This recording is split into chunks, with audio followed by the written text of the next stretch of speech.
நாட்டில் தேர்தல் திருவிழா தொடங்குகிறதுன்னு அறிவிக்க வேண்டியது மட்டும்தான் பாக்கி. அதை அறிவிக்க வேண்டியது இந்திய தேர்தல் ஆணையம். இந்திய தேர்தல் ஆணையம் என்பது 3 தேர்தல் ஆணையர்களை உள்ளடக்கியது. இந்த சீர்திருத்தம் என்பது இந்தியாவில் ஒரு தேர்தல் என்பது இன்னும் நம்பகத்தன்மையோடு இருக்க வேண்டும் அப்படிங்கிறதுக்காக 1 அல்ல 3 ஆணையர்கள் இருக்க வேண்டும். ஒரு தலைமை தேர்தல் ஆணையர் கூட 2 பேர் இருக்க வேண்டும். ஒரு மல்டிபிள் கமிஷனர்ஸ் கொண்ட ஒரு பாடியாக இருக்க வேண்டும் என்று அறிவிக்கப்பட்டது.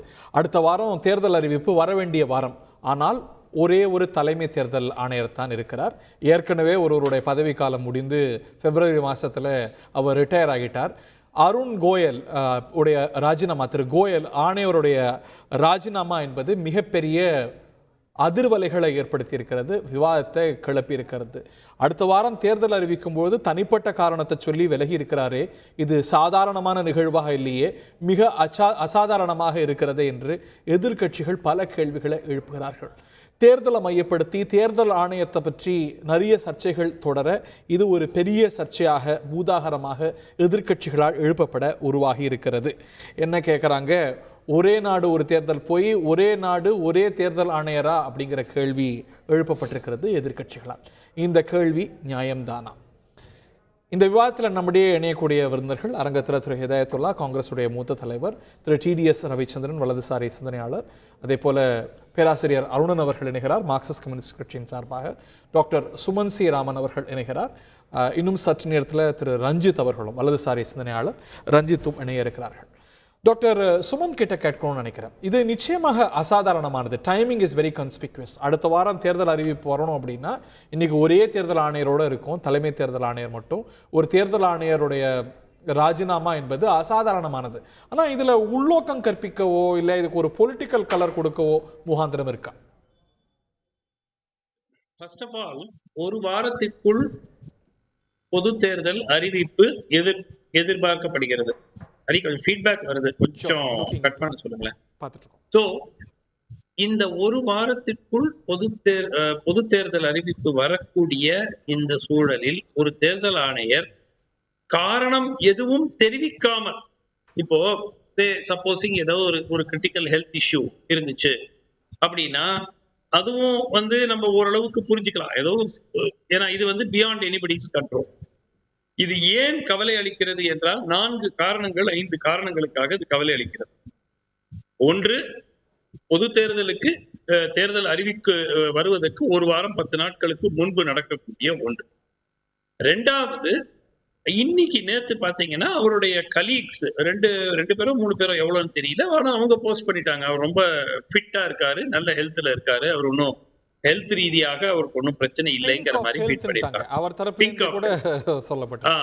3வது, பெங்கால் போறாரு, மீட்டிங் நடக்குது, மீட்டிங்ல ஏதோ என்ன நடந்ததுன்னு நமக்கு தெரியாது, பாதியிலேயே டெல்லிக்கு ஹெல்த் ரீசன்ஸ் சொல்லிட்டு கிளம்பிடுறாரு.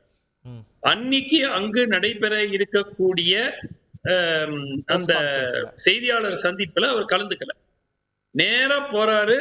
அடுத்த நாள் ஒரு நாள் இசி ஆபீஸுக்கு போறாரு, அதுக்கு அடுத்த நாள் ராஜினாமா கடிதத்தை கொடுக்கிறாரு, அதுக்கு அடுத்த நாள் ராஜினாமா ஏற்றுக்கொள்ளப்படுகிறது. இது நிச்சயமா ஒரு நார்மல் ப்ராசஸ் இல்லை. 3வது, அவர் தன்னுடைய ராஜினாமா கடிதத்தை சிஇசியிடம் காப்பி கொடுக்கவில்லை, நேரடியாக ஜனாதிபதிக்கு அனுப்புகிறார் என்ற ஒரு செய்தியும் வெளியாகியிருக்கிறது. அவருடைய 4வது, இவர் ஒரு IAS ஆபீசர், கிட்டத்தட்ட ஒரு 35 ஆண்டு காலம் அரசு பணியில் இருந்திருக்கிறார்.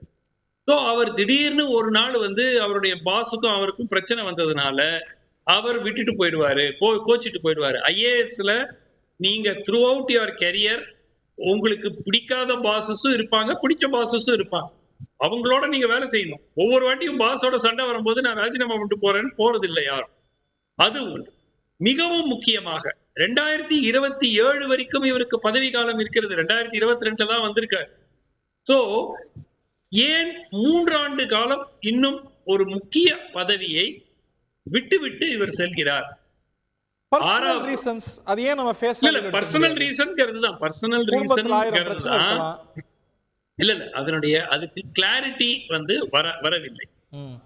அடுத்த ரீசன் மிக முக்கியமாக அவரை பொறுத்த வரைக்கும் அவர் இந்த அரசினால் கிட்டத்தட்ட ஒரு ஹேண்ட் பிக்டு நாமினி. ஏன்னா அவர் மினிஸ்ட்ரி ஆஃப் ஹெவி இண்டஸ்ட்ரீஸ்ல செக்ரட்டரியா இருக்கார்.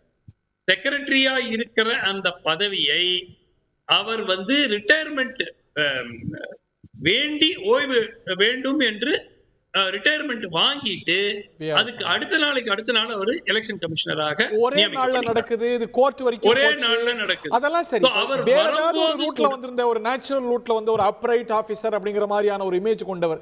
he could also be upright. நான் அதுக்குள்ள வரல. இல்ல நமக்கு அவர் அப்ரைட்டா இல்லையாங்கிறது தெரியாது. பட் என்ன நான் சொல்ற பாயிண்ட் ஹரி, இவர் இந்த அரசின் மீது திணிக்கப்பட்டார், அதனால அவருக்கு அழுத்தம் கொடுத்து அனுப்பிட்டாங்கன்னு சொல்வதற்கு வாய்ப்பும் குறைவு. ஏன்னா இவங்க தான் இவரை கூட்டு வந்திருக்காங்க. எக்ஸாக்ட்லி. அதுவும் ஐஏஎஸ்ல இருந்த ஒரு ஆளு அவர் பாட்டுக்கு ரிட்டையர் ஆயிட்டு வெளியே போறாரு. அவர் டேர்ம் முடியறதுக்கு முன்னாடி வாலண்டரி ரிட்டையர்மெண்ட் எடுத்து அடுத்த நாள் எலெக்ஷன் கமிஷனரா அப்பாயிண்ட் பண்றாங்க. அரசு அழுத்தம் கொடுத்தது அரசுக்கும் இவருக்கும் பிரச்சனை, ஈக்குவேஷன் சரியில்லைங்கிறது கன்வின்சிங்கா இல்ல. இது இல்ல ஹரி, இது ஏதோ ஒரு மிகப்பெரிய ஒரு பிரச்சனையாக ஏதோ ஒன்று உருவாகி இருக்கிறது. This is not a normal reaction of a senior IAS officer with 35 years of government service. திடீர்னு ஒரு நாள் கோச்சிக்கிட்டு போயிட்டாரு அப்படின்னா யாராவது நம்புவாங்க? ஓகே, ஆழமான சில கேள்விகளை எழுப்பியிருக்கீங்க. இல்ல last point Hari, last point. ஒரே நாளில் ஜனாதிபதி அந்த ராஜினாமா கடிதத்தை ஏற்றுக்கொண்டார். ஏன்? அதுவும் ஒரு சந்தேகத்தை எழுப்புது இல்லையா? இப்ப நீங்க இன்னைக்கு ராஜினாமா கடிதம் கொடுக்குறீங்க, ஒரு வாரம் இருக்கு பொது தேர்தல் தேதி வருவதற்கு. அப்போ நார்மலா ஜனாதிபதி என்ன சொல்லணும்? என்னங்க என்ன பிரச்சனை? Officially the appointing authority president of India தானே, கூப்பிட்டு பேசலாமே. என்ன பிரச்சனை, எதுக்காக ராஜினாமா பண்றீங்க? இவ்வளவு பெரிய ஒரு முக்கிய பொறுப்பு, ஏற்கனவே ஒரு நபர் ஷார்ட்டா இருக்காங்க, 2 பேர் தான் இருக்காங்க, நீங்களும் போயிட்டீங்கன்னா அவர் தனியா இருப்பாரு, தேர்தலுக்கு பிறகு இந்த ராஜினாமா வச்சுக்கலாமே. அடுத்த நாளே அக்செப்ட் ஆகுது. இல்ல, நீங்க செய்திகள்லாம் படிச்சிருப்பீங்க. அரசு தரப்புல கவர்மெண்ட் சோர்சஸ்ல கவர்மெண்ட் தரப்புல அவரை ராஜினாமா செய்ய வேண்டாம்னு வலியுறுத்தியதாகவும் அவர் அதுல உறுதியாக இருந்ததாகவும் சொல்லப்படுது. ஒரே நாளில் அந்த கடிதத்தை ஏற்று கெசட் நோட்டிபிகேஷனே வந்துருச்சு அடுத்த நாளே. அவ்வளவு அவசரம் என்ன காரணம்? ஓகே, ஆழமான இந்த கேள்விகளுக்கு என்ன பதில் திரு ரவிச்சந்திரன்? இவையெல்லாம் ரொம்ப வேலிடான கேள்விகள் இல்லை. இல்லை, ஒரே நாளில் அவர் ரிசைன் பண்ணுறாரு, உடனே ஒரே நாளில் அவர் எலெக்ஷன் கமிஷனர் ஆகிறாரு. அது போன வாட்டி வச்ச வாதம். இந்த வாட்டி ஒரே நாளில் அவர் ரிசைன் பண்ணுறாரு, அடுத்த நாளே போகிறாரு. அது இயல்பா இல்லையே? இல்லை, ரெண்டுமே இயல்பா இல்லைங்கிறதுக்கு 35 வருடங்களாக பஞ்சாபில் அவர் செயல்படும் பொழுது இன்னைக்கு நாம் ஒருத்தர் விலகிட்டாருங்கிறதுனால அவரை பற்றி தவறாக சொல்கிற விஷயம் இல்லை. இல்லை, ஒரு சின்ன டெம்பர் இருக்கிற ஒருத்தர் தான், அதில் எந்த மாற்று கருத்தும் இல்லை. அவர் பஞ்சாபில் செயல்பட்ட போது, மினிஸ்டர் ஆஃப் கல்ச்சரில் இருந்த போதும் சரி, கலீக்ஸோட பிரச்சனைங்கிறதெல்லாம் இருக்கத்தான் செஞ்சது. என்னுடைய கேள்வி என்னன்னா, இவருடைய அப்பாயின்மென்ட் ஒரே நாள்ல நவம்பர் மாசம் ஒரு விஆர்எஸ் கொடுத்த உடனே ஒரு நாள்ல கிளியர் ஆகுது, ஒரு நாள்ல பிரைம் மினிஸ்டர் ஓகே பண்றாரு. பாருங்க, அது எவ்வளவு முக்கியமான பொறுப்பு. சுமந்த் சார் வச்ச 2-3 குற்றச்சாட்டுல ஒண்ணு, ஒரே ஒரு சீஃப் இன்ஜினியரா, ஒரே ஒரு எலெக்ஷன் கமிஷனரா எப்படி இந்த நாட்டில் தேர்தல் நடக்கும்? 46 வருடங்களா அப்படித்தான் இருந்தது. எதனால ரிஃபார்ம்ஸ் வந்தது? எதனால வந்ததுன்னு நான் காங்கிரஸ்ல இருந்து நண்பர் சொல்லுவார், ஐயா சொல்லுவார். டிஎன் சேஷன்கிற ஒருத்தர் வராரு, அவர் வந்ததுக்கு அப்புறம் தான் தேர்தல் அதிகாரிங்கிறது ஒரு பெரிய பதவி. அவர் ஒரு தனிச்சு இயங்கக்கூடியவர், காங்கிரஸோடைய விஷயங்களுக்குள்ளெல்லாம் பண்ணணுங்கிற அவசியம் இல்லாத ஒருவர்ன்றது புரிய ஆரம்பித்த சில நாட்களுக்குள்ளேயே அந்த 1 3 காங்கிரஸ். எதுக்காக 1 3 2 பேர் ஒரு முடிவு எடுக்கணும், அதுபடி போகணுங்கிற அந்த அடிப்படையில் தான் பண்ணாங்க. சிதைத்தது காங்கிரஸ் தாங்கிறது எல்லாருக்கும் தெரிஞ்ச விஷயம். நசீம் சைதி 2015 இருந்தபோது ஒரே சீஃப் எலெக்ஷன் கமிஷனர். அப்போதான் ஒரே வருஷம் நசீம் 2015 அந்த சமயம் இவர் தான் வராங்க. இதாவது தேர்தல் ஆணையத்தில் பொறுத்தவரைக்கும் நசீம் சைதி அந்த ஒரே அந்த பொசிஷன்ல ஒரு ஆளு தான் 2015. அப்போ மே 2015ல பெரிய எலெக்ஷன்ஸ் இல்லைங்க. எலெக்ஷனை இது இன்னைக்கு ஒரு குரூஷியலான டைமிங் தான் கேள்வி. பாருங்க, நீங்க வழக்கமான நேரத்துல இன்னொரு 2 எலெக்ஷன் கமிஷனரை கொண்டு வரலாம், ப்ராசஸ் வில் ஃபாலோ, அதெல்லாம் சரி. அடுத்த வாரம் எலெக்ஷன் அனௌன்ஸ்மென்ட், இன்னைக்கு ரிசைன் பண்றாருங்க போது the timing is conspicuous. அவரை ரிசைன் பண்ண சொல்லியிருந்தால் இந்த ஒரு வாரம்ங்கிறது முக்கியமான ஒரு விஷயம். அவரா ரிசைன் பண்ணிட்டு போறாருன்னா இந்த ஒரு வாரம்ங்கிறது கோயின்சிடென்ட். ஒரு நாள் எப்படி அவரோட ரெசிக்னேஷன் அக்செப்ட் பண்றாங்க? இங்க பாருங்க, அவர் ரிசைன் பண்ணிட்டு போயிட்டார். அதுக்கான நியாயமான காரணத்தை அவர் எடுத்து சொல்லியிருப்பார். இது வரைக்கும் உங்களுக்கும் எனக்கு அவர் சொல்லியிருக்கிறது ஹெல்த் ரீசன்ஸ் தான். ஹெல்த் ரீசன்ஸ் அவர் சொல்லியிருக்கிறது பர்சனல் ரீசன்ஸ் தான். அதே மாதிரி இப்போ நம்ம சுமந்தையா சொல்லும்போது கூட ஒரு கூட்டத்தில் அவர் கலந்துக்காததை பற்றி தான் உங்ககிட்ட அவர் எடுத்து சொல்கிறாரு. 2 கூட்டங்களில் அவர் போகிறதுல பிரச்சனை இருந்ததுங்கிறதெல்லாம் பார்க்குறோம். ஒரு விஷயம் நடந்திருக்கு. இப்போ அதனால் அவர் தான் இவிஎம்மை பெருசாக பாராட்டியவர். அதனால் நாளைக்கு இவிஎம்மை வச்சு அவரை வச்சு நீங்கள் பேச முடியாது. 44 சீட்டில் கூட ஜெயிக்க முடியாத ஒரு நிலையில் இருக்கிற கட்சி அதை குற்றம் சாட்ட முடியாது.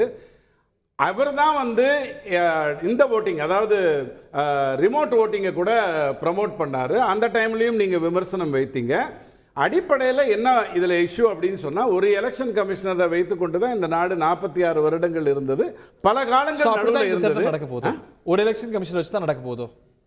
வாய்ப்பே இல்லைங்க. இப்போ நீங்கள் ஒரு வாரம்ங்கிறது நானும் நீங்களும் சொல்றது. ஆனால் நாடு என்ன முடிவு பண்ணியிருக்குங்கிறது உங்களுக்கு எனக்கு தெரியாது. நார்மல் கேலண்டர் வந்தாகணும். 2 பேரை தேர்ந்தெடுக்கிறதுக்கு 3 பேர் உட்காரணும். ஒரு பிரதம மந்திரி உட்காரணும், எதிர்கட்சி தலைவர் உட்காரணும், அவர் ஏதாவது யாத்திரையில் இருந்தாருன்னா கூப்பிட்டு வரணும், இல்லைன்னா இங்கேருந்து ஒரு மினிஸ்டர் உட்காரணும். அந்த 3 பேர் தான் உட்கார்ந்து ஒரு முடிவு எடுக்கணும். 2 பேரை முடிவு ஒருத்தருக்கான முடிவு எடுத்திருப்பாங்க. யாருன்னு முடிவு பற்றியே நிறைய சர்ச்சைகள் இருக்கு. அடுத்தடுத்து சர்ச்சைகள். 3 பேர் சேர்ந்து ஒரு முடிவு பண்ண போறாங்க. அதுல எதிர்கட்சி தலைவர் அமர போறாரு. அவருடைய கருத்தை கேட்டு தான் எதுவும் நடக்க போகுது. அதுல எந்த மாற்று கருத்தும் இல்ல.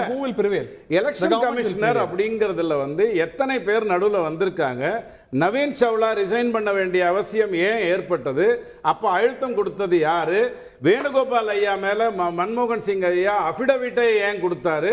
இப்படி எலெக்ஷன் கமிஷன் வரலாற்றை நீங்க கொஞ்சம் பூந்து பார்த்தீங்க அப்படின்னா, டிஎன் சேஷனுக்கு அப்புறம் ஆட்டி வைத்தரும் இல்லை ஆண்டவரும் இல்லைங்கிற மாதிரியான ஒரு விஷயம். ஆனால் அதே டிஎன் சேஷன் அவ்வளவு தூரத்திற்கு காங்கிரஸை எதிர்க்க வேண்டிய அவசியம் அவருக்கு இருந்தது. பட் தனிப்பட்ட முறையில் அவர் எதையுமே எதிர்க்க மாட்டார். அவர் தன்னுடைய பொசிஷனை தான் எடுத்து வச்சார்.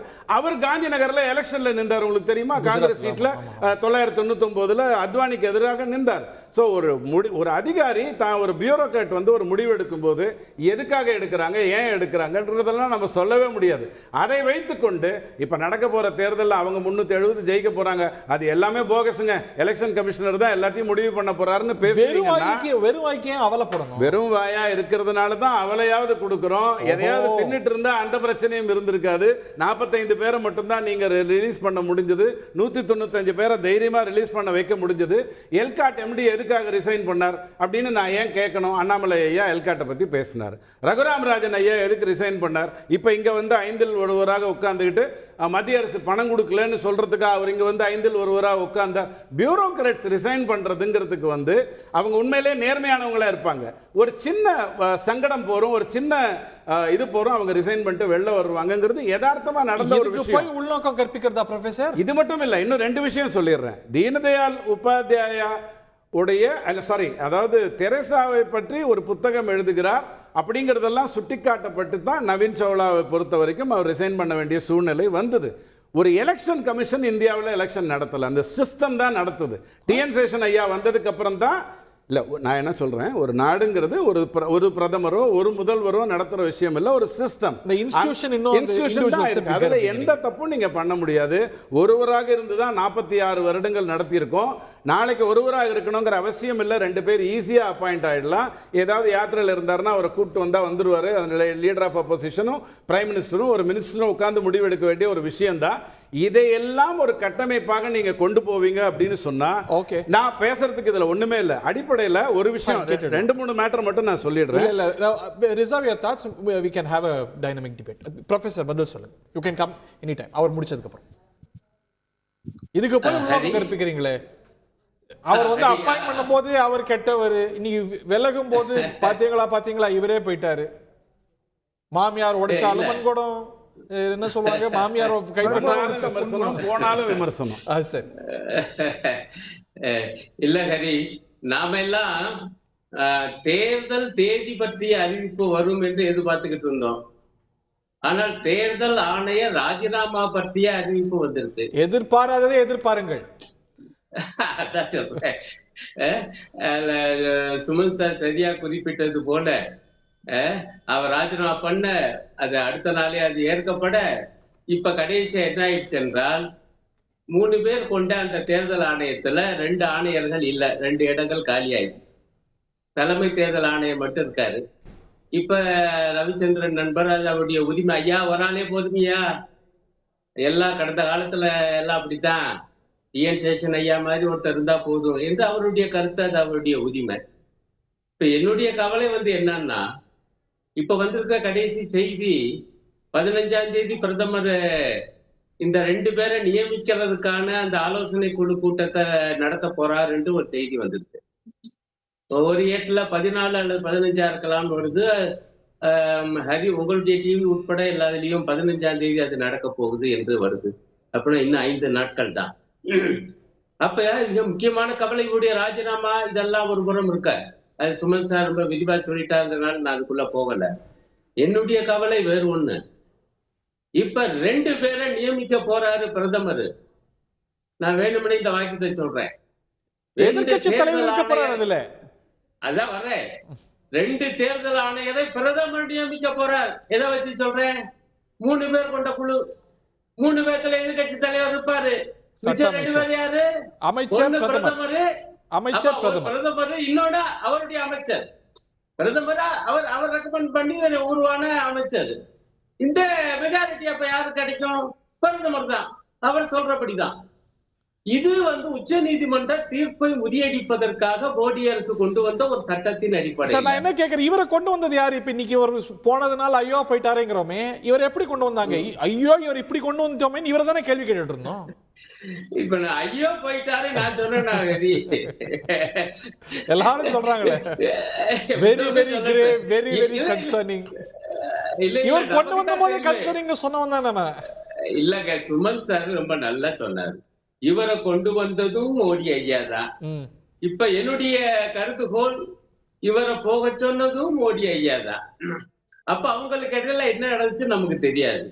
ஆனா அவரா ராஜினாமா பண்ணியிருக்க மாட்டார் என்பது என்னுடைய ஊகம். புது ஊகம்தான், நான் அதை ஏற்றுக்கொள்கிறேன். என்னுடைய கருதுகோள். ஏன்னா அவர் ராஜினாமா பண்ணியிருக்காரு ஆன் பர்சனல் ரீசன், அதுதான் எழுத்துப்பூர்வமா இருக்கு. ஆனால் ஒரே நாள்ல அது ஒப்புக்கொள்ளப்பட்டது குடியரசுத் தலைவரால் என்றால் பிரதமர் சொல்லித்தானே ஒப்புக்கொண்டிருப்பார். அப்படி என்றால் நான் ஊகிக்கிறேன் பிரதமர் சொல்லித்தான் ராஜினாமா பண்ணியிருக்காரு. ஐயா நீங்களும் ராஜினாமா பண்ணுங்க. அதுக்கு என்ன காரணம் யூகிக்கிறீங்க? என்னங்கய்யா ஏன் யூகிக்கிறீங்க? வேற வேலை இல்ல. ஊகிக்கிற உரிமை இல்லைங்களா? இல்ல எதுக்காக பிரதமர் அப்படி சொல்லிருப்பாருன்னு யூகிக்கிறீங்கன்னு அடுத்த யூகத்துக்கு இல்ல அதுக்கு எதுக்கு வர்றேன்னா, ஐயா நான் இன்னொரு இடம் காலியா கிடக்கு, அதை இப்ப நான் நியமிக்கலாம், இந்த குழு போட்டுக்கிட்டேன். இப்ப எனக்கு இதுல ஏதோ சிக்கல், அவருக்கும் கோயலுக்கு ஏதோ பிரச்சனை இருக்க கூடும். நீங்களும் ராஜினாமா பண்ணுங்க, ஏன் நான் 2 பேரும் சேர்த்து நியமிச்சுக்கிறேன். இல்ல கோயலுமே அவகாலிக தானே நம்ம கணக்குப்படி. மோடியும் இல்ல இந்த கோயலுமே அவகாலி தானே நம்ம கணக்குப்படி. ஆமா, இப்ப பிடிக்காம போயிருக்கலாம். அல்லது கோயலை விட இன்னும் நம்பகமான ஒருவரை, கோயலை விட இன்னும் கீழ்ப்படிதலான ஒருவரை, இன்னொரு தேர்தல் ஆணையர், புது தேர்தல் ஆணையர் இன்னொன்னு, அவர் அதே போல அப்படின்னு நினைக்கலாம். என்ன முழுவதும் தெரியல, பட் ஒண்ணு தெளிவா தெரியுதுல, நீங்க ராஜினாமா பண்ணுங்க, ஒரு நாள் ஏற்கப்படுது, நான் 2 பேரை நியமிப்பேன். 3 பேர் கொண்ட குழுல நாங்க 2 பேரு, அதாவது நான் ஒரு ஆள் தான். ஆக மொத்தத்துல இந்த தேர்தல் ஆணையம் என்பது அந்த 3 பேர்ல 2 பேரு பிரதமரால் நியமிக்கப்பட்டவர்களை கொண்ட ஆணையம். இது சுயேட்சையாக இயங்குமா, சுதந்திரமாக செயல்படுமா என்கிற சந்தேகம் மக்கள் நெஞ்சிலும் எதிர்க்கட்சி தலைவர்கள் இதயத்திலும் எழுந்தால் தவறாது கேட்கிறேன். ரொம்ப நியாயமா கேட்கல ப்ரொஃபசர் திரு ரஞ்சித். இந்த சந்தேகங்களுக்கெல்லாம் இடம் இருக்குதானே, இடம் வந்திருக்குதானே? திரு Ravichandran would like to take 2-3 விஷயம் அவர் சொல்லும்போது 2-3 விஷயம் பாசிங் கமெண்டா விட்டாரு. இது கூட நீதிமன்றம் சொன்னதுனால ஒரு லீடர் ஆஃப் அப்போசிஷன், ஒரு பிரைம் மினிஸ்டர், ஒரு மினிஸ்டர் உட்காருவாங்கன்னார். அப்படி இல்லை. நீதிமன்றம் சொன்னதுங்கிறதெல்லாம் ஒரு குறுகிய காலத்தில் நடந்த ஒரு விஷயம் தானே ஒழிய நாம காலகாலமாக எப்படி நீதிமன்றம் தலைமை நீதிபதி எல்லாம் இதுக்குள்ள கொண்டு வரச்சு, அது இன்னும் கிரெடிபிளா இருக்குமா இல்லையா? பாருங்க, நீதிமன்றங்களே நீதிமன்றங்களே அருணன் ப்ரொஃபசர் இல்ல நீதிமன்றம் சொன்னது என்னன்னா, பிரதமர், எதிர்க்கட்சி தலைவர், உச்ச நீதிமன்ற தலைமை தலைமை நீதிபதி இவங்களை கொண்ட குழு இது வந்து அம்பேத்கர் அது இன்னொரு நியூட்ரலா நான் ஒரு கிளாரிபிகேஷன் தான் கொடுக்க விரும்புறேன். அருணனையா, ஒரு கிளாரிபிகேஷன் தான் நான் கொடுக்க விரும்புறேன். அம்பேத்கர் சொன்ன விஷயம் இல்ல, நடுவில் வந்த ஒரு விவகாரம். அந்த விவகாரத்தை சுப்ரீம் கோர்ட்டை நீங்களே அசம்பிளிலே பார்லிமெண்ட்லேயே முடிவு பண்ணிக்கோங்கன்னு சொல்லிட்டு தான் போயிடுச்சுங்கிறத நம்ம முதல்ல புரிஞ்சுக்கணும். ரெண்டாவது, இந்த 3 பேர்ல ஒருத்தர் லீடர் ஆஃப் அப்போசிஷன் தானே உட்கார போற. பார்லிமெண்ட்ல முடிவு பண்ணிக்கோங்கன்னு தான் சுப்ரீம் கோர்ட் சொல்லிச்சு. அது ஒண்ணு அம்பேத்கர் சொன்ன சட்டம் இல்ல, அம்பேத்கர் கொடுத்த வழிமுறை இல்ல. அதை நம்ம முதல்ல புரிஞ்சுப்போம். ரொம்ப முக்கியம். பாருங்க, நீதிமன்றம் சொன்னா தான் லா ஆஃப் த லேண்ட். நீதிமன்றம் சொல்வதுதான் லா ஆஃப் தி லேண்ட். எனக்கு அதுல மறுப்பே இல்ல. ஆனால் அம்பேத்கர் முன்மொழிந்த சட்டம் இல்ல, நடுவுல வந்த ஒரு விஷயம். சார், நடுவுல வந்த விஷயம் தான். இன்னும் 2 கிளாரிஃபிகேஷன் இருக்கு. பிரைம் மினிஸ்டர், உச்ச நீதிமன்ற தலைமை நீதிபதி, லீடர் ஆஃப் அப்போசிஷன், இவங்க 3 பேரும் பிக் பண்றது, 3 இன்ஸ்டிடியூஷன்ஸ் சேர்ந்தவங்க பிக் பண்றதுங்கிறது இன்னும் ஒரு கிரெடிபிளான சாய்ஸா பார்க்கணும். இல்லைங்க, நீங்க ஒன்னு புரிஞ்சுக்கோங்க. அருணனையா ரொம்ப முக்கியமா இந்த நாட்டுக்கு சொல்ல வேண்டியது என்னன்னா, லீடர் ஆஃப் தி அப்போசிஷன் அங்க உட்கார போறாரு. அவர் வந்து வெளியில வந்து என்ன நடந்ததுங்கிறது சொல்லுவாரு. அப்படி மோடி வந்து தனக்கான ஆட்களை நியமித்துக் கொள்ற வேலையை செய்தார் என்று சொன்னால், எங்கள் ராகுல் காந்தி வந்து இந்த நாட்டுக்கு என்ன நடந்தது உள்ளேங்கிறத எடுத்து சொல்லுவாரு அப்படின்னு சொல்லணும். இல்ல கார்கே, மல்லிகார்ஜுன கார்கே தைரியமா சொல்லுவாரு. சௌத்ரி வந்து சொல்லுவாரு. ஏன்னா இவங்களுக்கு எல்லாம் ராகுல்னு வரும், அதனால நானும் வந்து சௌத்ரி ஐயா வெள்ளம் இல்ல இல்லைங்க, லீடர் ஆஃப் அப்போசிஷன் அவர் வர்றத பத்தி எங்களுக்கு கவலை இல்லைங்க. அவர் நிறைய வரட்டும். மோடிக்கு ஈக்குவலா வந்தாரு. மனசு மோடி மாதிரி அசோக் லவான் சார் ரிசைன் பண்ணி வெறும் பாடுபடுத்தினீங்க. ஒண்ணும் இல்லைங்க, அவர் வெறும் ஏசியன் டெவலப்மெண்ட் பேங்க்ல போய் ஜாயின் பண்ணாரு. இவ்வளவுதான் அவர் ரிசைன் பண்ணதுக்கான காரணம். இவர் என்ன பண்ண போறாருங்கிறது நாளைக்கு தான் தெரியும். ரொம்ப முக்கியமா இதுல நீங்க பார்க்க வேண்டியது வந்து என்ன பிளான் தெரியாதுங்க. அதாவது ஒரு பியூரோக்ராட் இந்த மாதிரியான முடிவு எடுக்க, நான் டிஎன் சேஷன் ஐயாவே சொன்னல, அவ்வளவு ஸ்ட்ராங்கான மனுஷன் கடைசியில காந்தி நகர்ல போய் எலெக்ஷன்ல நின்றாரு. அந்த மாதிரியான டெசிஷன் எல்லாம் பியூரோக்ராட்ஸ் தான் எடுப்பாங்க. நம்மளாம் அந்த மாதிரி முடிவுகளே எடுக்க மாட்டோம். ஒரு பிரின்சிபல்னா ஒரு ஸ்ட்ராங்ல போவோம், டக்குன்னு அவங்க ஒரு முடிவு எடுப்பாங்க. 10 செகண்ட்ஸ் வரணும், பிறகு 10 செகண்ட்ஸ் பிறகு இதே சொல்ல இல்ல ஒரே ஒரு பாயிண்ட். அதாவது எதிர்க்கட்சி தலைவர் இருப்பாரு, ஆனா அவர் மைனாரிட்டியா இருப்பாரு. எப்படி இல்ல சார், 3 பேர் மைனாரிட்டி, பிரதமரும் அமைச்சரும் யார் சாய்ஸ்? அது நாங்க எலெக்ஷன் கமிஷன் நாங்க வைக்க வேண்டிய குற்றச்சாட்டு மாடுலேஷன் மாத்தி சொல்றாரு. மைனாரிட்டிக்கு என்றே ஒரு பார்ட்டி இருக்குது, அங்க இருந்து ஒருத்தர் வராரு. இல்ல சார், இப்ப பிரதமரும் மினிஸ்டரும் ஒரு சாய்ஸ் சொல்றாங்க. ஆமா, அதை எதிர்க்கட்சி தலைவர் மறுக்கிறாரு. என்ன ஆகும்? வெள்ள வந்து என்ன சொல்றாரு? வெள்ள வந்து ஆயிரம் சொன்னா சார், பிரதமர் யார் தேர்வு செய்யறாரோ அவர்தான் எலெக்ஷன். இல்லைங்க, இப்ப அவர் எதுக்காக வெளியில போனாருன்னு அவரே சொல்லாத போது நம்ம விவாதிக்கிறோம். இவங்க உள்ள உட்கார்ந்து பேசுறத வெள்ள வந்து பேசினா விவாதிக்க மாட்டோமா? ஏதாவது விவாதிச்சாதானே தேர்தலே சொல்ல முடியும். இந்த தேர்தலே தப்புன்னு சொல்ல முடியும். எதையாவது விவாதிச்சுட்டே இருக்கணும். ஏன்னா ஜெயிக்க முடியாது. ஒரே ஒரு விஷயம் மட்டும் சொல்லிட்டு முடிச்சுக்கிறேன். ஒரே விஷயம் சின்னதா ஒரு கிளாரிபிகேஷன். 10 செகண்ட்ஸ். 84ல 2 சீட்டு, 89ல 85 சீட்டு, 91ல 120, 96ல 161 சீட்டு, 98ல 182 சீட்டுன்னு பிஜேபி வளர்ந்து வந்ததெல்லாம் எலெக்ஷன் கமிஷனை வச்சுக்கிட்டு தானா? இதே எல்லாத்துலயுமா சந்தேகம் மிஷன் மேல சந்தேகம், எலெக்ஷன் கமிஷன் மேல சந்தேகம், கமிஷனர் மேல சந்தேகம், தென்னாலி மாதிரி ஆயிட்டீங்களே நீங்க. சந்தேகங்களை உருவாக்குறது யாரு? நாட்டில் ஒரு நியாயமான ஒரு தேர்தல் நடக்கணும், தேர்தல் கமிஷன் நியாயமாக இருக்குன்னு சொன்னால், அந்த தேர்தல் கமிஷனர் பதவியை ஒரு உச்சநீதிமன்ற நீதிபதியும் ஒரு எதிர்க்கட்சி தலைவர் யாராக இருக்கலாம், ஒரு பிரதமர், 3 பேரும் சேர்ந்து இருக்கும்போது அதில் ஒரு நியாயம் இருக்கும், ஒரு நேர்மை இருக்கும். அதை மாற்றுறதுக்கு ஏன் திரு மோடி அவர்கள் முற்பட்டார்? தானும் தன் கட்சியை சார்ந்தவர்களும். இந்திரா காந்தி, ராஜீவ் காந்தி, நான் சொல்லி முடிச்சுக்கிறேன். இந்திய அரசு செய்யலை. இப்போ தேர்தல் கமிஷனை பிஜேபிக்கு அரசு செய்கிற ஒரு நிலைமையை உருவாக்கிட்டாங்க, உச்சநீதிமன்றத்தை மதிக்காமல். இது ஒரு பக்கம் இருக்குது. இப்போ நான் என்ன கேட்குறேன், இந்த தேர்தல் கமிஷனர் வரும்போது இவர் நமக்கு ராயல்ட்டியா, அதாவது ராயலாக இருப்பார், லாயலாகவும் இருப்பார், ராயலாகவும் இருப்பார், ரெண்டும் இருப்பார். அதனால் நம்ம வந்து எவ்வளோ பெரிய மொராலிட்டியாக இருந்தாலும் அதை தூக்கி போட்டுட்டு இந்தியாவுடைய இன்டெகிரிட்டியை கூட மாற்றிட்டு ஒரே நாளில் இவரை வந்து நியமனம் பண்ணி ஒரே நாளில் ரிசைன் பண்ண வச்சு ஒரே நாளில் கொண்டு வரலாம் அப்படின்னு அன்னைக்கு நினைக்கும் போது, இந்த தேர்தல் கமிஷனுக்கு வக்காலத்து வாங்கினது யார்? இன்றைய வலதுசாரிகளும் பிஜேபிகளும் இல்லை அவர் இப்படியே அப்படின்னு. இப்போ அவர் பஞ்சாப்ல இருக்கும்போது அப்படி பண்ணார். இதெல்லாம் என்ன, நான் என்ன கேட்குறேன், இதெல்லாம் ஒரு கேலி கூத்து. நான் கேட்குறது, தேர்தல் நடக்க அன்னைக்கு அவர் கெட்டவர், நீங்க இன்னைக்கு ஐயோ கெட்டவர்லாம் சொல்லலை. அவருடைய முறை கொண்டு வந்த முறை தான் தவறணும். அவரை கெட்டவர்னு சொல்ல வேண்டிய அவசியம் எங்களுக்கு இல்லை. அதனால நம்ம என்ன சொல்றோம்னு சொன்னா, ஒட்டுமொத்த மக்களையும் ஏமாற்றுவது, ஒட்டுமொத்த மக்களுடைய எண்ணங்களையும் கேலிக்குரியதாக ஆக்குவது என்பது இன்னைக்கு பிஜேபி எல்லா துறைகளிலும் செய்துவிட்டது. அது சிபிஐ இருக்கட்டும், இன்னைக்கு அமலாக்கத்துறையை இன்னைக்கு கேவலமான ஒரு சூழ்நிலையில் அவங்களே லஞ்சம் வாங்குற நிலைமையில மோசமான நிலைமைக்கு கொண்டு வந்தாங்க. கிடையாது. அதே மாதிரி இன்னைக்கு வருமான வரித்துறை எங்கெல்லாம் வந்து எதிர்கட்சிகள் இருக்கோ அவர்கள் மட்டும் யாரையெல்லாம் எது எம்எல்ஏக்களை தூக்கணும், எம்பிக்களை தூக்கணும்னு அந்த வேலையை செய்கிறது. இப்படி எல்லா துறைகளையும் வீணாக்கி நீதித்துறையில் நேற்று வரையும் பாஜகவுக்கு ஆதரவாக தீர்ப்பு வழங்கியவரை ஒரே நாள் ரிசைன் பண்ண வச்சு அவரை பாஜகவுடைய வேட்பாளராக மாத்திர வேலை இன்னைக்கு கங்கோபாத்யா விஷயத்தில் மேற்கொள்ளுது.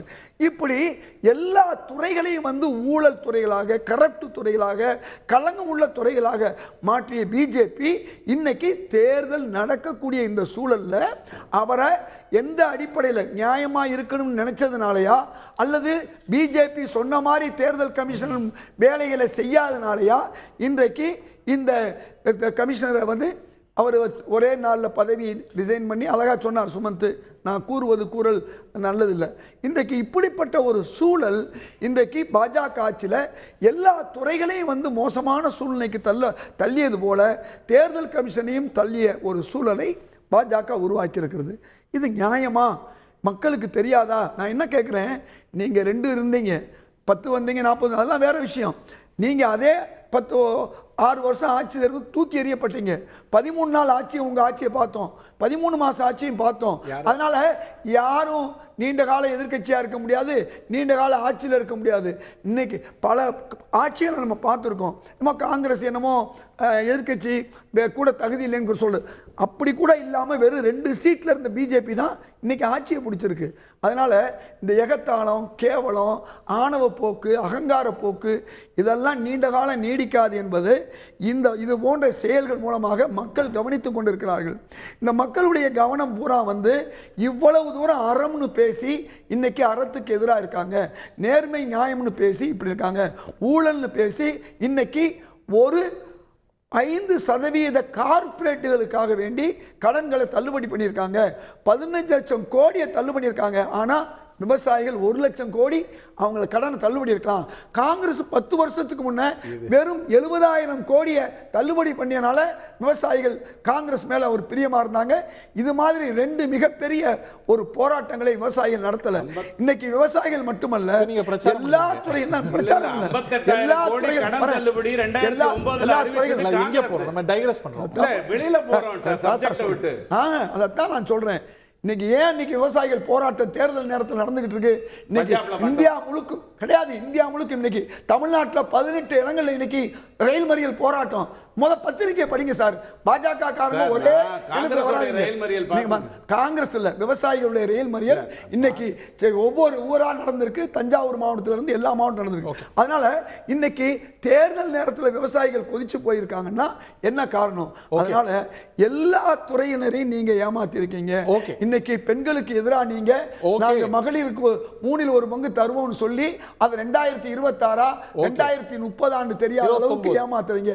இப்படி எல்லா துறைகளையும் ஏமாத்திட்டு இன்னைக்கு தேர்தல் கமிஷன் நீங்க ஏமாத்திருக்கீங்க, சட்டத்தை ஏமாத்திருக்கீங்க, அரசியல் சட்டத்தை ஏமாத்துறீங்க. இது நிச்சயமாக மக்கள் உணர்வார்கள். தேர்தல் கமிஷனை நியமிப்பது பாஜகவுடைய ஆட்சி, இந்திய ஆட்சி கூட இல்ல. அப்படிப்பட்ட ஒரு நிலை வந்தா அந்த தேர்தல் மீது நம்பிக்கை இல்லை என்று எங்க தலைவர் சிதம்பரம் அவர்கள் நேற்று கூட இவிஎம் மிஷினுக்கு ஒரே நிமிஷம் இவிஎம் மிஷின் மேல மக்களுக்கு சந்தேகம் வந்திருக்கு, அதையும் தீர்த்து வைங்கள் எங்க தலைவர் சிதம்பரம் கேட்டிருக்காரு. இவிஎம் பற்றியும் காங்கிரஸ் சந்தேகத்தை எழுப்பியிருக்கு. ரஞ்சித், ஏற்கனவே தேர்தல் ஆணையத்தை பத்தி ஏகப்பட்ட சர்ச்சை, அது இன்னும் வலுப்படுத்தியிருக்கல. இட் ஹஸ் திக்கன் தி பிளாட்ல.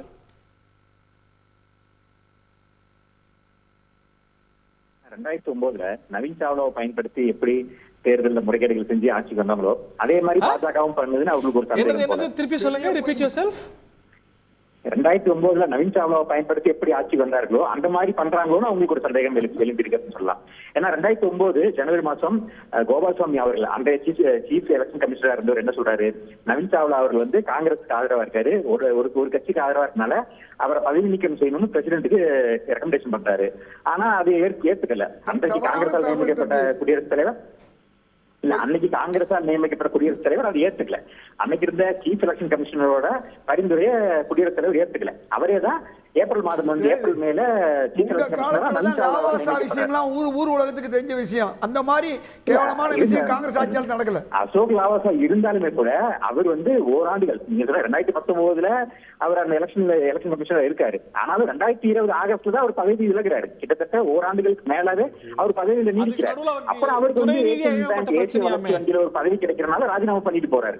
அவருக்கு எந்த அழுத்தமும் கொடுக்கப்படல. இல்ல அவர் வந்து அவர் எங்கேயும் சொல்லல எனக்கு அழுத்தம் கொடுக்கப்பட்டு என்ன ராஜினாமா செய்ய வச்சாங்க, அவர் எங்கேயுமே சொல்லல. அவரு ராஜினாமா பண்ணாரு. ஆசிய வளர்ச்சி வங்கியில பதவி வாங்கிட்டு வைஸ் பிரசிடென்டா தன்னோட பதவி காலத்தை அனுபவிச்சுட்டு போனாரு. அதே மாதிரி இவருமே இன்னைக்கு அருண் கோயல் அவர்கள் நியமிக்கும் பொழுதுமே இதே 2022 நவம்பர் மாசம் இதே ஒரு சர்ச்சை இருந்தது. அது எப்படி வந்து ஒரே நாள்ல அவரு ராஜினாமா பண்றாரு, அடுத்த நாளே நியமிக்கிறீங்க அப்படிங்கிற பல்வேறு சர்ச்சைகள் இருந்தது. அவர் IAS ஆபீசரா அத்தனை ஆண்டு காலம் பணியாற்றி இருக்கிறாரு. அவரை பத்தின டேட்டாஸ் வந்து ஹோம் மினிஸ்ட்ரியில இருக்குது, DOPT டிபார்ட்மெண்ட் ஆஃப் பர்சனல் ட்ரைனிங்ல பிரைம் மினிஸ்டர் கீழே இருக்கக்கூடிய இதுல இருக்குது. சோ அதனால இமீடியட்டா அவரை பத்தின விஷயங்கள் தெரியும். அவரை அப்ரூவ் பண்றதுல எந்த ஒரு பிரச்சனையும் இல்லை. இதே அருண் கோயல் மேல எத்தனை குற்றச்சாட்டு வச்சாங்க. எலெக்ஷன் கமிஷனர் வந்து பாஜக அலுவலகமா மாத்திட்டாருன்னு அப்படி அப்பட்டமா பாஜகவோட உறுப்பினராகவே செயல்படுறாரு, எலெக்ஷன் கமிஷனே வந்து பாஜக அலுவலகமா செயல்படுத்துறாருங்கிற குற்றச்சாட்டுலாம் வச்சாங்க. இன்னைக்கு திடீர்னு அருண் கோயல் மேல இவர்களுக்கு எல்லாம் பார்த்து வந்துருச்சு. இங்கேயுமே அருண் கோயல் அவர்களுக்கு எனக்கு அழுத்தம் இந்த மோசம் பண்ணீங்கன்னா கேக்குறோம். உங்களுக்கு எப்படி அன்னைக்கு நேசம், இன்னைக்கு ஏன் மோசம் தான் கேக்குறோம். நாடு நாசமா போகுதுன்னு பேசிக்கிட்டு இருக்கோம். அவருக்கு நாங்க சப்போர்ட் பண்ணல. அருண் கோயல் அவர்கள் வந்து மத்திய அரசோட டிஃபரன்ஸ் ஆஃப் ஒப்பீனியன் போகவே தேவையில்லை. ஏன்னா அவர் அடுத்த முறை அவர் வந்து சீஃப் எலெக்ஷன் கமிஷனர் வரதுக்கான வாய்ப்புகள் இருக்கு. அப்ப அவருக்கு ஆதாயம் வேணும்னா அவர் அரசோட ஒத்துழைப்பு போயிருப்பாருன்னு கூட எடுத்துக்கலாமே. ஏன்னா இந்த அரசால் நியமிக்கப்பட்டார், இவருக்காக வந்து சிறப்பு சலுகையா இவரை வந்து VRS வாங்கிட்டு உடனே நியமிக்கிற அளவுக்கு இவங்க பண்றாங்கன்னா அப்ப அவருக்கு ஏன் அவரை தொடர்பு இல்ல? அப்ப அவரா ஏதோ தனிப்பட்ட காரணங்களுக்காக விலகி போறாருங்கிறப்ப எங்கேயுமே அவர் எங்கேயுமே சொல்லலையே எனக்கு அழுத்தம் கொடுக்கப்பட்டது இல்ல வந்து நேர்மையான முறையில நடக்கல அப்படின்னு எதுவுமே அவர் சொல்லல. இதே அருண் கோயல் அவர்கள் எத்தனையோ தேர்தல்கள் இருந்தாரு தானே, அப்ப எல்லாம் ஒரு நாள் குற்றச்சாட்டு வச்சாங்க. இப்ப திடீர்னு அருண் கோயல் அவர்கள் மேல இவர்கள் பார்த்து வந்தது வேடிக்கையா இருக்கு. அதே நேரத்தில் இப்ப இருக்கக்கூடிய எலெக்ஷன் கமிஷனருமே குற்றச்சாட்டு தான் இருக்காங்க. ராஜீவ்குமார் அவர்களுமே வந்து RSS சேர்ந்தவர் அப்படின்னு பல்வேறு குற்றச்சாட்டுகள். அவருமே தேர்தல் சீர்திருத்தங்கள் பல்வேறு விஷயங்களை கொண்டு வந்துட்டு இருக்காரு. இப்ப நம்ம என்ன EVM மிஷின் வந்து ஃபால்ட்டுங்கிறாங்க, இன்னொரு பக்கம் எலெக்ஷன் கமிஷனர் ஃபால்ட். இவர்கள் தோல்விக்கு காரணம் தேட ஆரம்பிச்சிட்டாங்க. இவர்களால் வெற்றி பெற முடியாதுன்னு அவர்களுக்கு வந்து தெரிஞ்சு போச்சு. அந்த தோல்வியை எப்படி வந்து சமாளிக்கிறதுங்கிறதுக்காக ஏதாவது ஒரு காரணம் சொல்லணும். EVM உங்கள்கிட்ட வரேன். ஏன்னா திருப்பி EVM பிரச்சனை எடுத்துட்டீங்க. ரொம்ப தெளிவா திரு சிதம்பரம் சொல்றாரு, நாங்க இதை பத்தி தேர்தல் அறிக்கையில கொண்டு வர போறீங்க. அதாவது ரொம்ப தெளிவா செய்யறாரு. மக்கள் இன்னைக்கு இந்தியா முழுக்க அதற்கு எதிராக போராட்டமும் ஆர்ப்பாட்டம் நடத்திட்டு இருக்காங்க. இங்க கூட சகோதரி நந்தினி உள்பட ஏன் இந்தியா முழுக்கும் வக்கீல்கள், உச்ச நீதிமன்ற வக்கீல்கள் ஒன்று சேர்ந்து போராட்டம் பண்ணியிருக்காங்க. அதே உச்ச நீதிமன்ற வளாகத்தில் அதாவது EVM மிஷின் வந்து நாம நினைச்சா எதையும் செய்ய முடியுங்கிற நிலைமைக்கு கொண்டு வந்துட்டாங்க இந்த ஆட்சியில். இதனால தான் 199 பாராளுமன்ற தேர்தலில் வாக்கு பதிவுக்கும் வாக்கு எண்ணிக்கைக்கு வித்தியாசம் இருக்கு. ஒரே நம்பர் வந்துச்சு. UP உள்பட பாஜக செல்வாக்குள்ள மாநிலங்கள் அன்னைக்கு செல்வாக்கு அந்த பிரளயம் வரவிடாம தடுக்கிறது தானே இப்ப இந்த வேலையை பண்ணிருக்கீங்க. உச்ச நீதிமன்ற நீதிபதி தேர்ந்தெடுக்க வேண்டிய ஒரு 3 பேர்ல ஒரு தேர்ந்தெடுக்க வேண்டிய தேர்தல் கமிஷனை பாஜகவுடைய அமைச்சரை வச்சு தேர்ந்தெடுக்க வச்சிருக்கீங்க இல்லையா? அதுதான் காரணம். டாக்டர் பூனை கொஞ்சம் வெளியே வர ஆரம்பிச்சிருச்சுன்னு நினைக்கிறேன். என்ன டெல்லி மீடியால வந்து அருண் கோயலை பத்தி திட்ட ஆரம்பிச்சுட்டாங்க. அவர் எங்கேயுமே சரியா இல்ல. 40 போஸ்டிங் 35 வருஷத்துல IASல அவருக்கு 40 போஸ்டிங், எங்கேயுமே அவர் சரியா நிக்க மாட்டாரு. கம்ப்ளீஷன் ஆஃப் டென்யூர் எல்லாம் பண்ண மாட்டாரு. இவரும் அவருடைய போக்கு அப்படி இருக்கு. கேளுங்க, அவருடைய போக்கு. அதாவது இது வந்து இப்ப வெளியே வருதுன்னா ஏதோ ஒரு காரணத்துக்காகத்தான் இது வருது. இந்த சேனல்ஸ் எல்லாம் எங்கிருந்து இன்ஸ்ட்ரக்ஷன் எடுத்துக்கிறாங்கிறது எல்லோருக்கும் it is an open secret. அதனால அவங்க அருண் கோயலை வந்து திட்டி போட ஆரம்பிச்சிருங்க, அவர் மோசமான ஆளு அப்படின்னாலே, ஏங்க அவர் பர்சனல் ரீசன்ஸ் தானே போனாரு. அவர் 40 வருஷம் 40 போஸ்டிங் 35 வருஷத்துலன்னா அது தெரியாமையா நீங்க அப்பாயிண்ட் பண்ணீங்க இந்த போஸ்டுக்கு? உங்க விமர்சனத்துக்கு தான் பதில் சொல்றோம், அவருக்கு ஒண்ணும் பதில் சொல்லல. உங்களுக்கு தெரியாமையா அப்பாயிண்ட் பண்ணீங்க? இல்லைங்க, தெரிஞ்சுதானே அப்பாயிண்ட் பண்ணீங்க. ஒரு திறமை இருக்கிறவர். அவரு 35 வருஷத்துல 40 போஸ்ட் போனாரு. இல்லைங்க, இவர் யாரால அப்பாயிண்ட் பண்ணாரு? காங்கிரஸ் அரசாங்கம் அப்பாயிண்ட் பண்ணாரா? இல்ல நீங்க தானே அப்பாயிண்ட் பண்ணீங்க. அப்ப தெரியாம அப்பாயிண்ட் பண்ணிட்டீங்களா? அவருடைய ட்ராக் ரெக்கார்டு தெரியாம லாஸ்ட் இன்னும் ஒரு 1.5 மாசம் 2 மாசத்துல ரிட்டையர் ஆக போற ஆளு அதுக்கு முன்னாடி ராஜினாமா பண்ண வச்சுட்டு ரிட்டையர்மெண்ட் வாங்கிட்டு உடனே வந்து அப்பாயிண்ட் பண்ணீங்களே, அப்போ இதெல்லாம் உங்களுக்கு தெரியாதா? இப்போ இது வெளியே வரதுக்கு காரணம் ஏதோ ஒரு மிகப்பெரிய பிரச்சனை ஏற்பட்டிருக்கிறது. அந்த பிரச்சனை என்ன பிரச்சனைங்கிறது ஹோப்ஃபுல்லி வெளியே வர வேண்டும். ஏன்னா 15ஆம் தேதி மாத்தணுமா? இருங்க, இவிஎம்ல ஏதாவது ஃப்ராட் பண்றதுக்காக இருக்குமா? எதுக்கு ரன்னிங் கமெண்ட் நீங்க கொடுத்துக்கிட்டு இல்லைங்க, நீங்க உங்க பேசுங்க சார். நீங்க அதுக்கு உடனடியா சொல்லணும். நீங்க தொடர்ந்து பேசுங்க. இவர் ஏதோ ஒன்று செய்ய மறுத்திருக்கலாம். என்ன அது அப்படிங்கறது கண்டுபிடிக்கணும். அப்ப 15ஆம் தேதி மீட்டிங் கால் ஃபார் பண்ணிருக்காங்க. புது தேர்தல் ஆணையரை நியமிக்கிற மீட்டிங். அதுல எதிர்கட்சி தலைவர் பங்கேற்பது மிகவும் பெரிய சந்தேகம். ஏன்னா உச்ச நீதிமன்றத்துல இப்ப அந்த திருப்பி அவங்க இது போட்டாங்க இல்லையா, ஆர்டினன்ஸ். அந்த ஆர்டினன்ஸை சேலஞ்ச் ஆகி அதுவும் உச்ச நீதிமன்றம் வந்து என்ன சொல்ல போறாங்கிறத பொறுத்து இருக்கு. சோ இது எல்லாமே வந்து ஒரு அன்சர்டனிட்டி. இந்த தேர்தல் ஃப்ரீ அண்ட் ஃபேர் எலெக்ஷனாக நடைபெற வேண்டும். ஓகே, ஃப்ரீயாக இருக்கலாம், ஆனால் ஃபேராக இருக்குமா என்பது மிகப்பெரிய கேள்விக்குறியாகி கொண்டிருக்கிறது. நியாயமா நடக்கிறது தேர்தல் எந்த அளவுக்கு முக்கியமோ நியாயமா நடக்கிறதா உணரப்படுறதும் முக்கியம் இல்லையா? அந்த உணர்வுக்கு இதெல்லாம் தடைக்கலாம் அமைஞ்சிடாது. இல்ல, மக்கள் அதை பத்தி எதுவுமே சொல்லி, இப்ப மக்கள் மத்தியில் ஒரு பதட்டமோ அச்சமோ இருக்குன்னா நம்ம சொல்லலாம். இன்னொன்னு, தேர்தல் ஆணையத்தை மட்டுமே நம்பி வெற்றி பெற முடியும்னு சொல்ல முடியாது இல்லையா? அப்ப 2009 முழுக்க இவர்கள் தேர்தல் ஆணையத்தோட நவீன் சாவ்லா அவர்களோட ஆசீர்வாதத்தால் மட்டும்தான் 2009 ஜெயிச்சாங்கன்னு இவங்க சொன்னாங்கன்னா நாம ஏத்துக்கலாம். அப்ப எலெக்ஷன் கமிஷனர்கள் தான் வந்து இங்க வந்து யார் பிரதமராகுங்கிறதே தீர்மானிக்கிறாங்க அப்படிங்கிறத நம்ம ஏத்துக்கலாம். அதே இப்ப இவர் மக்கள் ஓட்டு போட போறாங்க. நீங்க வந்து 10 ஆண்டு கால ஆச்சு, முடிந்தா அதிர்ச்சி வந்து மக்கள் மத்தியில நீங்க கொண்டு போய் சேர்த்து நீங்க செய்யக்கூடிய நீங்க என்ன செய்வீங்கன்னு சொல்லி ஓட்ட வாங்காமே. மக்கள் ஓட்டு போட போறாங்க. அப்படியே வந்து உதாரணத்துக்கு என்ன சொல்றாங்க, இப்ப தெலுங்கானால எப்படி ஜெயிச்சாங்க, காங்கிரஸ் எப்படி ஜெயிச்சாங்க, இவிஎம் மீறி எலெக்ஷன் கமிஷன் எப்படி ஜெயிச்சாங்க, அங்க மட்டும் எப்படி மாற்றம் வந்தது, அதுக்கு ஏதாவது காரணம் சொல்லுவாங்க. அங்க மட்டும் வெற்றி பிடிச்சாங்க. அதாவது பாஜக ஆளக்கூடிய மாநிலங்கள்ல மட்டும்தான் இந்த வேலையை பண்றாங்க. அங்கே வந்து எல்லா மாநிலங்கள்லயும் இந்த வேலையை பண்றது இல்ல. ரெண்டாவது எந்தெந்த மாநிலங்கள்ல வந்து எதிர்க்கட்சி செல்வாக்கு இருக்கோ அந்த மாநிலங்கள்ல இந்த வேலையை செய்யறது இல்ல. எங்க பாஜக வந்து அதுதான் நடக்குது. அதுதான் விஷயம். நீங்க ஆமா, நீங்க எப்படி ஏமாத்துறீங்கன்னா சில மாநிலங்கள்ல தேர்ந்தெடுத்து அந்த மாநிலங்கள்ல இவிஎம் மிஷின்ல சூடு வைக்கிறீங்க, ஆட்டோமீட்டர்ல சூடு வைக்கிற மாதிரி. இதைத்தான் நீங்க செய்யறீங்க. இந்த விவரம் இல்லாம இருக்காரு. திமுக தேர்தல் கமிஷன் நடந்தது. தேர்தல் கமிஷன் திமுக நடந்தது. பேசும்போது கொஞ்சம் புத்திசாலித்தனமா பேசுங்க, ஒண்ணுமே இல்லாம பேசாதீங்க. நீங்க என்ன சொல்றீங்க? அரவிந்த் சுப்பிரமணியம் ஏன் விளங்கினாரு? நீங்க நியமிச்ச அரவிந்த் சுப்பிரமணியம் விளங்கினாரு, பணக்காரியா விளங்கினாரு, ஏன் ரிசர்வ் பேங்க்ல உர்ஜித் பட்டேல் விளங்கினாரு. நீங்க தானே தேர்ந்தெடுத்து வச்சீங்க, நீங்க வேண்டி விரும்பி வச்சீங்க. அவர் தாண்டி போனதுக்கு என்ன காரணம்? நீங்க செய்த ஊழலுக்கோ தப்புக்கோ துணை போக முடியல. அதே மாதிரி பணமதிப்பிழப்புல எவ்வளவு பெரிய எதிர்ப்பு கொடுத்தாரு உர்ஜித் பட்டேல், அதையும் தாண்டி பண்ணீங்க. எவ்வளவு மக்கள் இன்னைக்கு பாடுபடுறாங்க. ஒவ்வொரு துறையிலும் வெவ்வேறு அமைப்புல இருந்தவங்க ரிசைன் பண்ணதுக்கு எதுக்கு குறுக்கீடு? இந்த மாதிரி குறுக்கீடு 70 ஆண்டு காலம் நாசப்படுத்துறது காங்கிரஸ் தானே. இது என்ன குறுக்கீடு? எனக்கு ஒண்ணும் புரியல. உர்ஜித் பட்டேல் RBI ல இருந்து ரிசைன் பண்ணாரு. என்னதுக்கு ரிசைன் பண்ணாரு?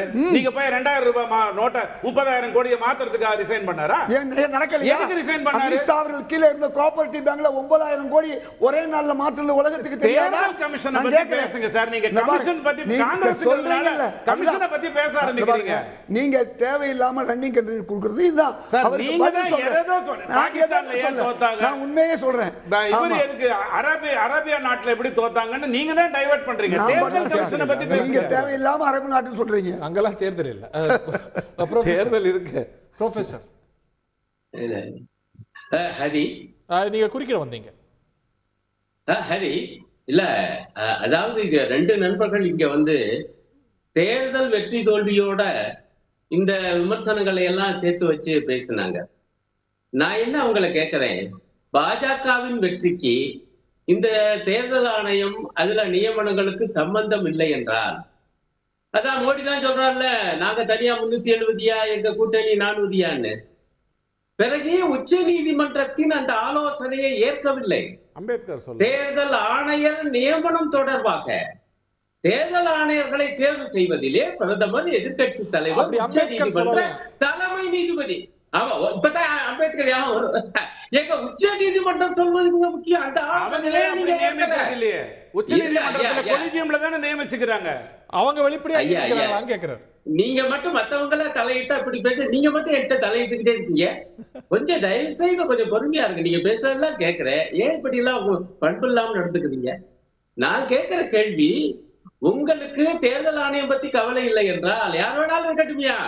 அப்படி என்றால் இப்ப ஹரி நீங்க ஒரு பாயிண்ட் சொன்னீங்கல்ல, ஐயா உச்ச நீதிமன்ற தலைமை நீதிபதி இருந்து தேர்வு செய்தால் ஆணையர்களை, அது வந்து ஒரு தேர்வு வந்து ஒரு நியாயமாக இருந்தது. எல்லா இன்ஸ்டிடியூஷனும் தன்னை கார்ட் பண்ணிக்கோங்க. இல்ல அவர் கேக்குற கேள்வி நியாயமானது இல்ல.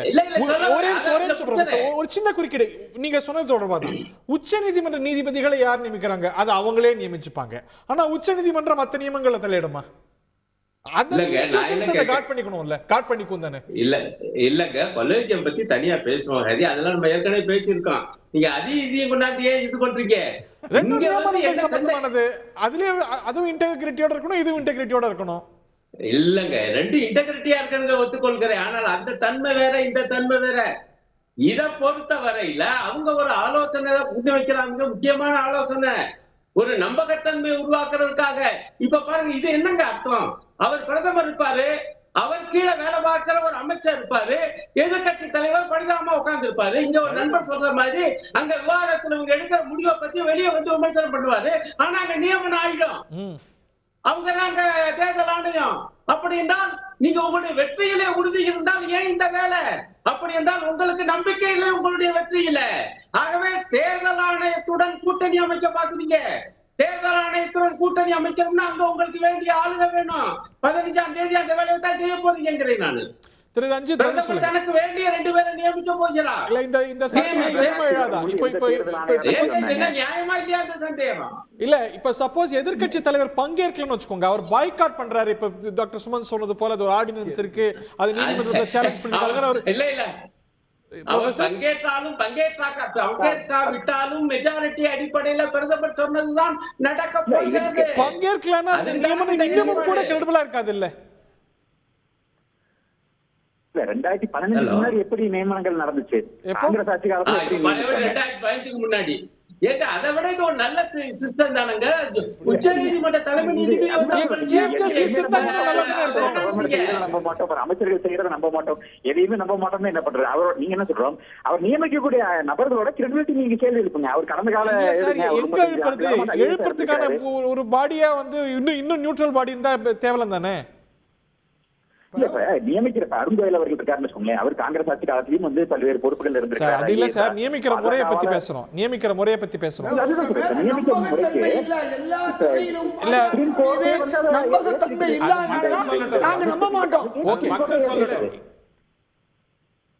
மக்களால் பெரும்பான்மை மக்களால் ஆதரவுப்பட்ட ஒரு ஆட்சி தான் இருக்குது. அவர்கள் பார்லிமெண்ட்ல ஒரு ஆக்ட் கொண்டு வந்திருக்காங்க.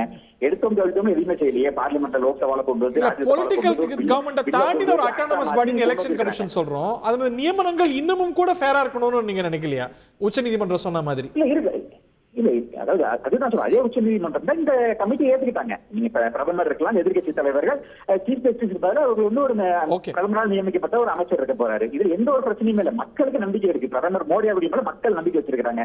அவர் அதனால தொடர்ந்து மீண்டும் மீண்டும் ஓட்டு போட்டு நீங்க கொண்டு வந்துட்டு இருக்காங்க. இவர்கள் சொன்னாங்க நிரந்தரமான ஆளுங்கட்சி யாருமே இருக்க முடியாது, நிரந்தரமான எதிர்கட்சியா இருக்க முடியாதுன்னு. பிரதமர் மோடி அவர்கள் தோல்வியே காணாத ஒரு தலைவராக இருக்காரு. ஏன்னா மக்களுக்கான ஆட்சி நடத்துறாரு.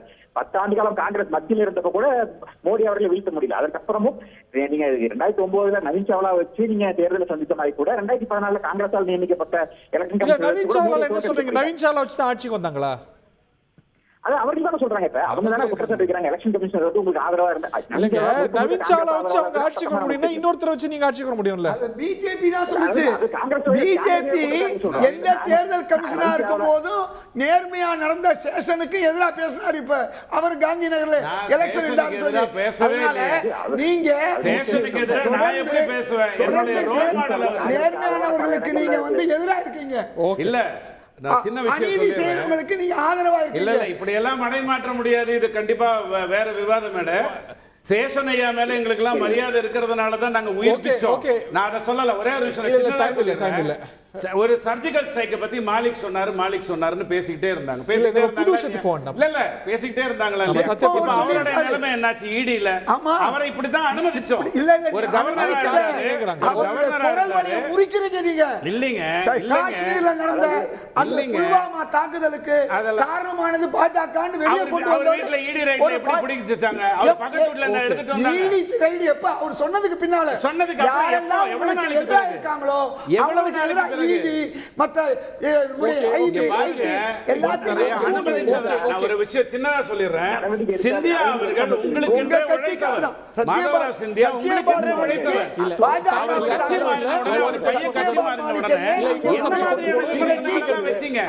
பாஜக கவர்னர், பாஜக மந்திரி அவர் வீட்டுல ஈடி ஏன் பாயுது?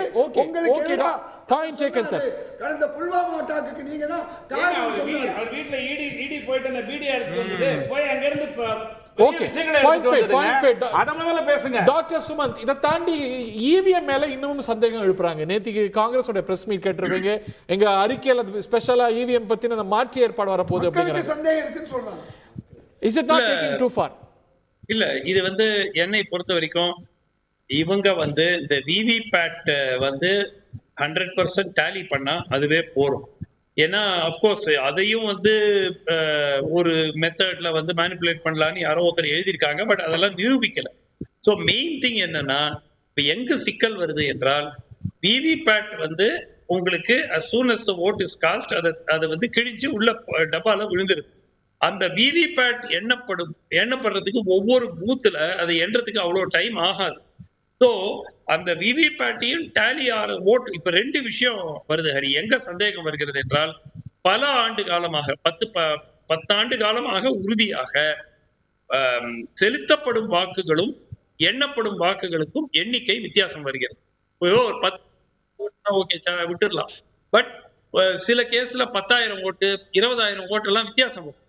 அதாவது சில கேசஸ்ல எல்லாம் செலுத்தப்பட்ட வாக்குகளை விட எண்ணப்பட்ட வாக்குகள் அதிகம். எப்படி வர முடியும்? சோ இதெல்லாம் மக்கள் மனதுல நிச்சயமா சந்தேகம். நான் வந்து இவிஎம் மேனிபுலேட் பண்ணலாம் ஈஸியா அப்படின்னு நான் நினைக்கிறேன். அப்படி பண்ணால் கூட அதற்கு மேலிருந்து கீழ் வரை கிட்டத்தட்ட நூற்றுக்கணக்கான நபர்கள் அதுல வந்து கோஆபரேஷன் கொடுத்தாதான் அது செய்ய முடியும். அது எங்கேயாவது வெளியே வந்துடும். சோ அது வந்து நடக்குது என்று நான் சொல்லவில்லை. ஆனால் நிறைய சந்தேகங்கள் tallied votes and votes polled and votes counted tally ஆக மாட்டேங்குது. அதே மாதிரி இந்த விவிபேட் எண்ணும் முறையை அறிமுகப்படுத்த வேண்டும். Okay fine. சீசரின் மனைவி சந்தேகத்துக்கு அப்பாற்பட்டிருக்கணும். அதே போல தான் தேர்தல் ஆணையம். ஆனால் அதே வேளையில் சந்தேகம் எழுப்பிக்கிட்டே இருக்கக்கூடாது. ஆனால் இந்த நிகழ்வு தேர்தல் நேரத்துக்கு நெருக்கத்தில் தேர்தல் அறிவிப்புக்கு முன்னால் வந்திருக்கக்கூடிய இந்த ராஜினாமா நிச்சயம் பரபரப்பானது. இது எப்படி அடுத்தடுத்த கட்டத்துக்கு நகரப்போகுது அப்படிங்கிறத பொறுத்திருந்து பார்க்கலாம். நிகழ்ச்சியில் பங்கு கொண்ட விருந்தினர்கள் பார்த்தனர்களுக்கு நன்றி, வணக்கம்.